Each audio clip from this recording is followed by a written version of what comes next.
What's going on, bros and girls? Today I'll be doing a full review of this newly released G502 Proteus Core tunable gaming mouse from Logitech. This fully customizable mouse is Logitech's newest in their G-series line of gaming gear and combines the world's first 12,000 dpi sensor with the ability to tune this mouse to your specific surface and weight/balance preferences. If you want to see everything that's included with the G502, I've done a full unboxing and overview of this mouse. And I've been very impressed with Logitech's gaming gear and actually covered 3 of their previous G-series products, the G400S mouse, the G430 headset, and the G19S keyboard, and to this day I've had 0 problems with any of them. I did full unboxings and reviews for all those ones too, and if you want to see any of the above mentioned vids, just click the annotations or the links in the description. And for some of the best pricing and availability, I've included some links for you down below. As usual with all my reviews, I'll start with any cons and leave off on a good note with the pros. The one and only con I've found can be seen as either an upgrade or a downgrade. It's the metal scroll wheel, and some may see it as an upgrade in build quality. Where the traditional plastic and or rubber scroll wheel can get discolored and start to peel, the metal scroll wheel will not have any of these problems and will definitely last much longer. But others will compare the mouse wheel to their rubber wheeled siblings like my G400S and say the metal is a downgrade because it has less grip. I find that when the G502 is in clicky scroll mode, I definitely notice the grip difference. However, I also notice that the scroll wheel click button on the G502 is very firm. This firmness means that it allows slightly more pressure to be put on the wheel without you accidentally clicking it down. So to get more grip, simply press your finger down more while scrolling, and remember not to worry about clicking the button.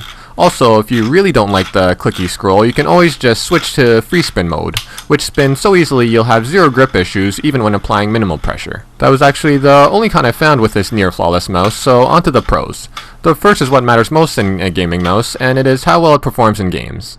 My previous 2 mice of choice are the G400S and the Razer DeathAdder 3500 after my 1800 kicked the bucket.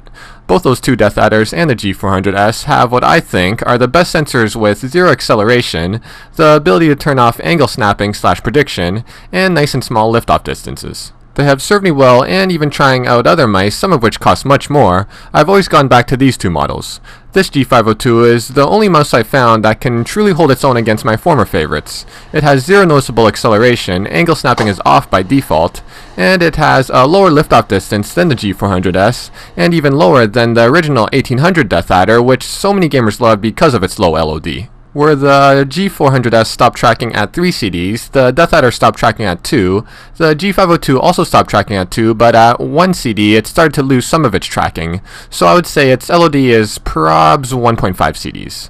And to those of you who don't know why it's good to have a low LOD, basically when you take your mouse off the mat to reposition it, say for example it gets to the end of your mouse mat when panning full spins in FPS games, you don't want it to still keep tracking while it's in the air above your pad, which in FPS games would make you pan your crosshair all over the place, possibly back to where you started the pan when positioning the mouse, when really you want it to just spin around one way. The next pro relates to performance, and it is the mouse shape. Although this G502 shape goes away from Logitech's usual shape that the G400S uses, which has been a tried and true choice for many gamers, this new shape is not in any way a downgrade. Though it clearly looks different, I found in the hand the shape feels very much like my DeathAdders, with similar gradually sloping back ends and comparable lengths. I have average size hands with maybe slightly long, very dexterous fingers, and I almost always use a fingertip grip, and I found the shorter length makes it a bit more usable for me than the longer G400S. With the G502, I can pull it back into my hand a bit further without having to pull back or reposition my wrist. Though it is smaller than the traditional G400S shape, I found for claw and palm grip it's still large enough to comfortably rest your palm on, and the added thumb rest also helps spread out the pressure evenly across a larger surface. Personally, I found going from either the DeathAdder or the G400S shape to the G502 was extremely easy with minimal learning curve, and I can use it to comfortably work and play just as long as I did with the others. The third pro is design and build quality. As good as I found the original DeathAdder 1800 performed, it was known to have a double clicking issue where after heavy use, some users found their left button single click would start to turn into a double click. I myself had this problem a few times, which was on and off and got pretty annoying. This G502 has the same durability rating as the G400S I got last year, so I'm assuming their switches are virtually the same, and since getting the G400S and putting it through heavy use, I've had absolutely zero clicking issues. I think it's safe to say the G502 should have similar switch performance to the G400S, and especially since how the older original G400 wasn't commonly known to have the double click issue, the G400S and the G502 models with their upgraded switches should be even better. Also, the feet on the G502, like the G400S, are both rated at 250 kilometers, which in mouse travel terms is ridiculously long, and again with the 400S, the feet are still almost like new and show minimal wear, which should give you a good idea of future durability for the 502 feet.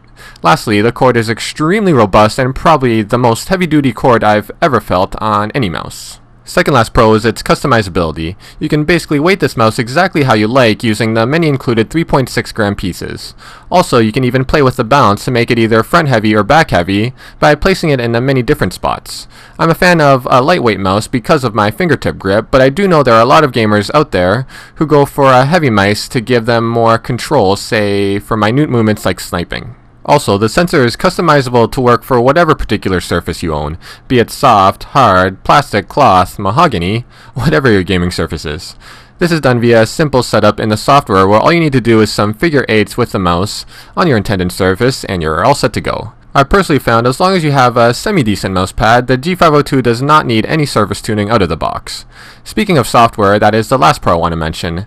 Like with all other Logitech gaming products I own, the integration of this mouse with the LGS or Logitech gaming software is basically perfect. It's so well integrated that any Logitech gaming peripheral you own, you just plug in and it will show up automatically in the software's interface. You have to keep it updated, but that's the same with any driver software, and the fact that Logitech does keep updating this software means they are always working to improve it and add more features and functionality.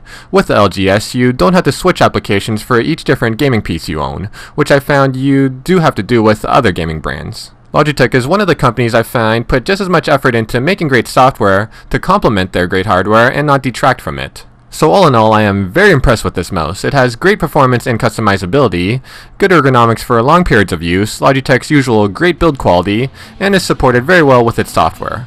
Also, Logitech is well known for their customer service, so even if something does go wrong, you know you'll be covered, especially since this mouse has a 3-year warranty. So I hope you guys all enjoyed my full review of the Logitech G502 Proteus Core tunable gaming mouse. Let me know in the comments what mice you're rocking and what you think of this new shape Logitech is using for their newer mice. And if you did enjoy this video, please thumbs up if you liked it, thumbs down if you didn't, and let me know your thoughts in the comments. Subscribe to my channel if you haven't already, and follow me on Instagram and or Twitter. It would be much appreciated. Until next time, YouTube, peace!